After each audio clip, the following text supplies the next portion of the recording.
hasta el momento el gobierno de la República. Hemos visto un presidente algo esquivo, que minimiza los acontecimientos en algunos casos. Esto que ustedes hacen es un poco en respuesta a esta falta de reacción, insistimos, por parte de las autoridades del Poder Ejecutivo. Definitivamente, Ricardo, no hemos visto desafortunadamente ninguna reacción para corregir el rumbo por parte del señor presidente de la República. Y él debe asumir el liderazgo y debe resolver los graves problemas que está enfrentando hoy la nación, no solo en los temas de corrupción, en temas de gobernabilidad, en temas de dar resultados a los graves problemas que enfrenta la población. Le agradecemos muchísimo esta llamada telefónica, Jorge Briz, presidente del CACIF. Muy amable por recibir nuestra comunicación. Recordemos, ayer se pedía la renuncia de Roxana Valdetti. Esta noticia se conocía algunas horas antes de que, bueno, finalmente ya la Corte Suprema de Justicia diera a conocer su resolución. En definitiva, lo que están pidiendo los empresarios, además, obviamente, de la renuncia de la vicepresidenta, es recuperar la institucionalidad, la credibilidad por parte, bueno, de esta situación compleja que hoy está enfrentando el gobierno de Guatemala. Pero hay más noticias, en instantes invitados para analizar ampliamente este caso, que indudablemente así lo requiere. María René, otros temas. Bueno, ¿y cuántos gobernantes han estado a punto de perder su derecho de inmunidad? ¿Por qué motivos? A continuación le damos a presentar los antecedentes históricos de este proceso de antejuicio a un mandatario. Todos los gobernantes de la era democrática de Guatemala han recibido acciones legales en su contra por diferentes motivos. Sin embargo, es la primera vez que la decisión de retirarle la inmunidad a un gobernante está en manos del Congreso de la República, como procede en estos casos.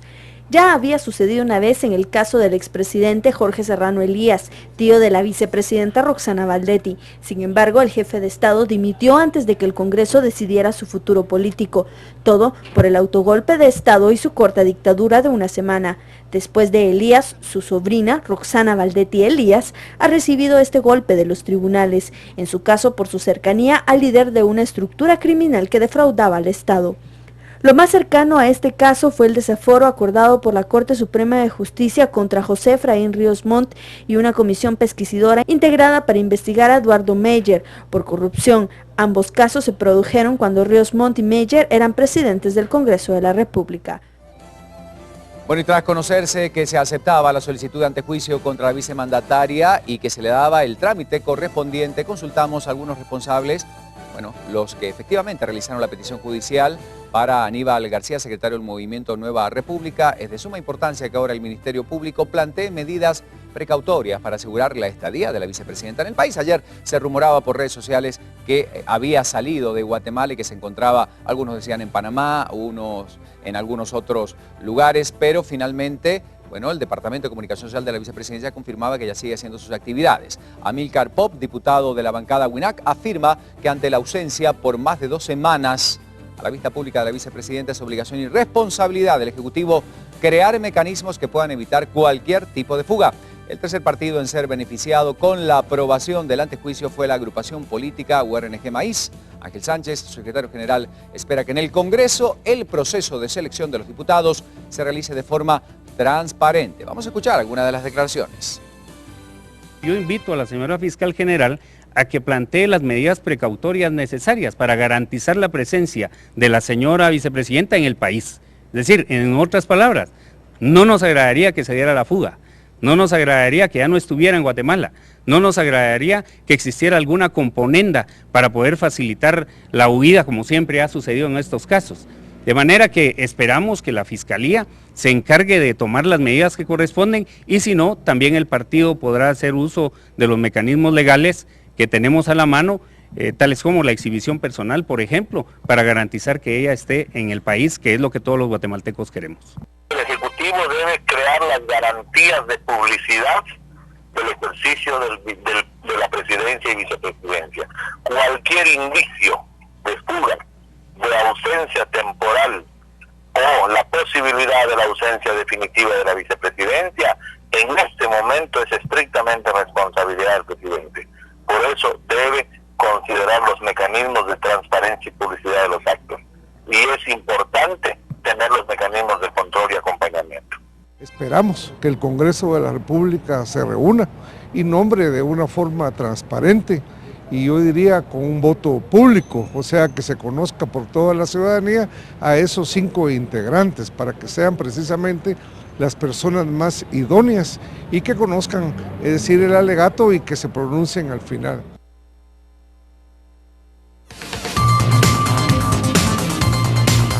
A lo largo de estas semanas, cuando se destapaba este caso de corrupción, este escándalo en la SAT, inmediatamente los migrantes también se pronunciaban.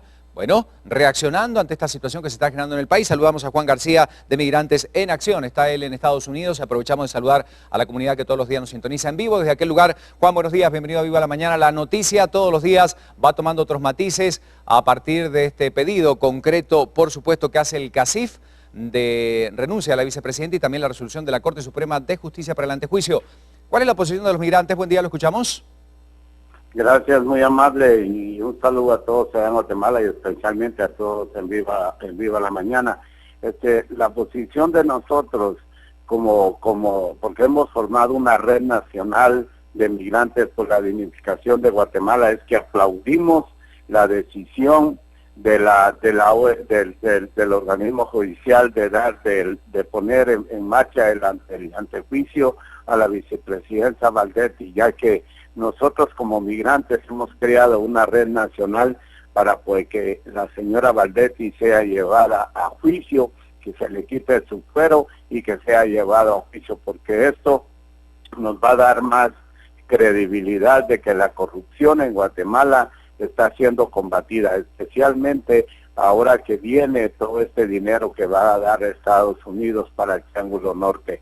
Queremos porque sabemos que muchas de estas consecuencias de todos estos robos que han hecho y corrupción vienen a afectar, y ha sido también parte de la inmigración de Guatemala, porque para el desarrollo de Guatemala. Bueno, indudablemente ustedes ya habían tomado postura en relación al caso. ¿Hay alguna acción concreta? Usted sabe que se están organizando movilizaciones, manifestaciones en distintos lugares de nuestro país, sobre todo la concentración en el Parque Central. Como migrantes, ¿alguna acción concreta? ¿La presencia de ustedes? ¿Algún exhorto, algún petitorio? Cuéntenos cuáles son los pasos a seguir por parte del grupo que usted lidera.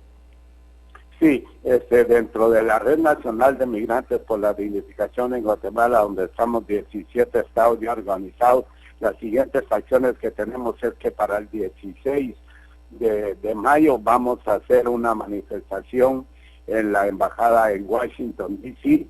Vamos a comenzar a hacer talleres educativos en los diferentes estados y vamos a ir a los consulados a repartir volantes para educar a la gente que todavía no conoce esto que está pasando en Guatemala. También estamos gestionando una reunión a través de la congresista Norma Torres y el congresista Luis Gutiérrez para que podamos entrevistarnos con el vicepresidente Beilen sobre la decisión de ayudar al Triángulo Norte, el dinero que va a llegar a Guatemala, para que haya observadores, para que este dinero no vaya a ser mal utilizado con esta cuestión que ha salido de la corrupción. Y también vamos a mandar una delegación bastante numerosa el 16 a Guatemala, que lleva la posición en un manifiesto que hemos sacado los migrantes en Guatemala. El 16 va a estar muchos de nosotros presentes. Yo no voy a estar porque por motivos de trabajo, pero van a ir otros compañeros a Guatemala para estar presentes en la movilización del 16 de mayo. Muchas gracias, Juan García de Migrantes en Acción. Desde Estados Unidos, entonces, la información, bueno, también la posición de los guatemaltecos que están más allá de las fronteras. Una noticia más de este caso, María René, y luego sí los invitados para seguir analizando los escenarios que se pueden dar en este tema. Bueno, y tiene que ver con el silencio de la vicemandataria señalada en este proceso. Consultamos a su Departamento de Comunicación Social y al vocero del gobierno, quien afirma que en este proceso serán respetuosos de la ley. Mientras tanto, una analista consultada afirma que en este escenario el presidente se está quedando solo en mantener la defensa de la vicemandataria. Vía telefónica, Karen Cardona, la comunicadora de la vicepresidenta, informó que aún no ha sido notificada la vicemandataria Roxana Valdetti. No ha sido notificada. La vicepresidenta es respetuosa de la ley y del debido proceso. En esta línea también lo manifestó el vocero presidencial, Jorge Ortega. El Ejecutivo es respetuoso de las leyes y este procedimiento está dentro del andamiaje jurídico actual, por lo cual tienen 72 horas la Corte Suprema de Justicia para trasladarlo al Congreso y ya será el ente responsable de darle trámite a todo este proceso del antejuicio. Ante esta situación, la analista Carmen Ortiz de la Universidad Rafael Andívar dice que el presidente se está quedando solo ante el clamor popular y espontáneo de la renuncia del presidente y la vicepresidenta. Las puertas para él cada vez más se van cerrando. Hoy vimos ya un posicionamiento mucho más enérgico por parte del CACIF pidiendo la renuncia de la vicepresidenta. Y a este llamado pues también se sumó el otro día una declaración específica de la licenciada Raquel Zelaya. La única vía para poder calmar la tensión es la renuncia de Valdetti y hacer justicia. Al gobierno se le ha acabado sus argumentos ante el pronunciamiento del CACIF, 48 cantones y sociedad civil. Cada vez que un funcionario de gobierno, inclusive el propio presidente, trata de justificar la situación, hemos visto que más bien se ha enredado más en ella. De no atender la solicitud de la población puede haber más tensión, lo cual es peligroso en un año electoral, señala. En el caso de renuncia de ambos, siento que tampoco estaríamos ganando mucho porque va a ser el actual Congreso el que tendría que estar nombrando una persona que estaría a cargo de la transición a las próximas autoridades. Afirma que es imposible un escenario de fuga de la vicepresidenta y sería culpa del presidente, por eso es importante que le pida su renuncia. La lealtad del presidente está más con la vicepresidenta que con el pueblo de Guatemala, de hecho así lo ha estado durante estos años de gobierno. No obstante, la vicemandataria sigue su agenda privada, indicó Cardona. Bueno, 6 de la mañana con 25 minutos para hablar de este caso. Invitados que hoy nos están acompañando. Hemos abierto, por supuesto, también la línea telefónica para escuchar la voz de distintos actores del ámbito social, político del país, hablando de este caso. Exactamente, tenemos en nuestros estudios al licenciado Omar Barrios, él es director del Centro de Estudios de Derecho. Muy buenos días, Omar. Buenos días. Gracias por estar con nosotros. Y también al diputado Luis Pedro Álvarez, de Encuentro por Guatemala. Luis Pedro, muy buenos días y gracias por estar con nosotros. Buenos días. Buenos días, gracias por acompañarnos. Buenos días, Bueno, Omar, hace unas semanas o cuando recién estallaba este caso, esto era casi crónica de un hecho, de un antejuicio anticipado, porque ya habíamos dicho que este era el escenario que realmente tú lo habías afirmado, que se debía dar y finalmente se da, ¿no? Y por unanimidad, como resolución de la Corte Suprema. Correcto.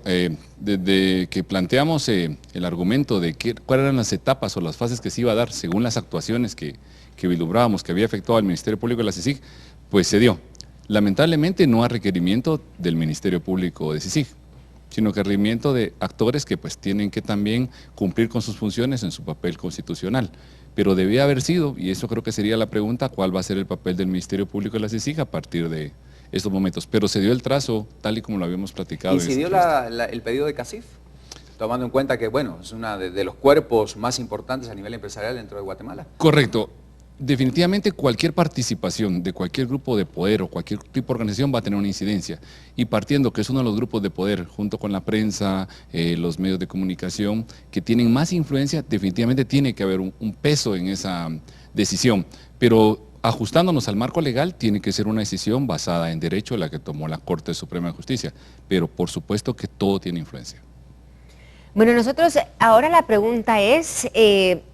Esto pasa al Congreso, Luis Pedro, y ahí es donde muchos están diciendo esto podría quedarse estancado, ¿ok? Está bien, dieron el trámite en la Corte, pero ahora ¿qué pasa en el Congreso? Es lo que muchos quieren saber. ¿Pasará más o va a ser otra jugada más, digamos, del gobierno?